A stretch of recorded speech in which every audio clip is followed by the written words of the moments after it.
80 miles northwest of Phoenix, parked inside an airplane hangar in the Arizona desert, is one of James Bond's most memorable gadgets. It's called the Acrostar Minijet, a one-man, 300-mile-per-hour joyride machine that wowed audiences in the James Bond film Octopussy. Airshow pilot Bob Bishop and his wife, Mary Ellen, built the jet more than 25 years ago to be part of his stunt routine.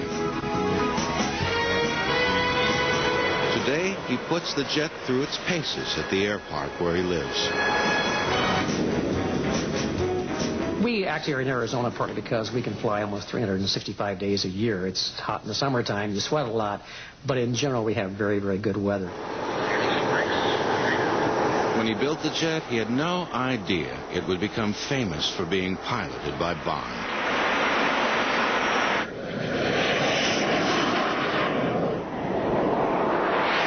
The airplane's fully aerobatic, and we can do all types of loops and rolls, fly upside down, and even have maneuvers and air shows we do where we stop the airplane and back it up in the air. Just go straight up in the air like a world's largest lawn dart. You just throw it straight in the air, it stops and flips over and comes back down again.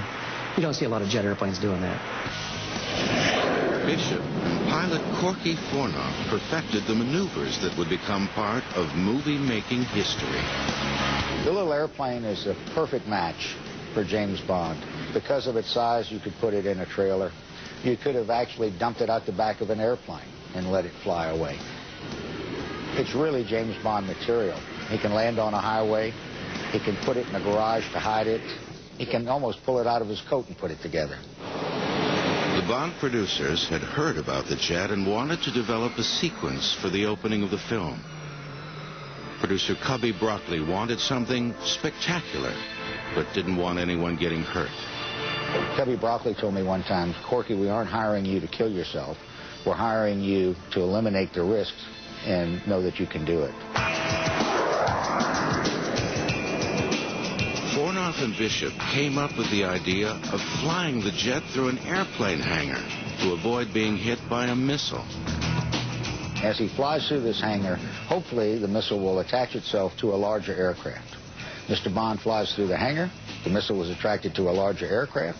There's one hell of an explosion. Bond comes out the other side and does a vertical roll. Classical James Bond. The amazing thing about the Acrojet was it was a real piece of equipment, but the Bond people had to do something special with it. It couldn't just be seen flying through the skies or what have you. So to shoot the sequence where it goes through the hangar and it's being chased by a missile, it was a case of taking something real and adding that Bond element to it. Okay, we're going to slow it back down, come it back down. Now we're about a mile out. The Acrostar was so good at doing its stunts that one scene had to be cut from the film because it made test audiences too queasy. The scene had the jet disappearing from view down a cliff. The footage was great. The problem was when we showed it to the test audience and watched it in dailies, as Clay and I came across the top and I pushed away, it gave the appearance that the whole audience would be sucked into the screen. And when we first showed it, everybody went, when we did it. And we thought it would stay in. Unfortunately, they decided against it because it was a queasy feeling. Really, it was an unusual illusion.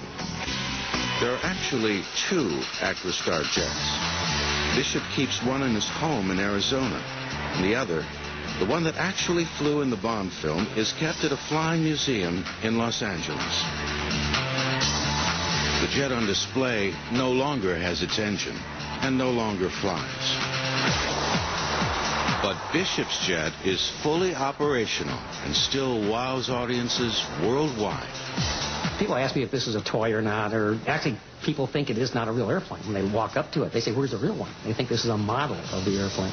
And they realize it is a real airplane. The first question I hear usually is, well, who's the idiot that flies this? Or the midget, either one. And I have to raise my hand to both of those. So, but I would say this is my work tool, quite frankly. This is the most fun I've ever had flying. The Acrostar jet has a wingspan of 17 feet. It's 12 feet long and weighs 430 pounds without any fuel in its tanks.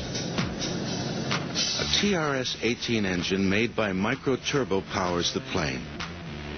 The engine is 12 inches in diameter, 24 inches long, and produces 240 pounds of thrust.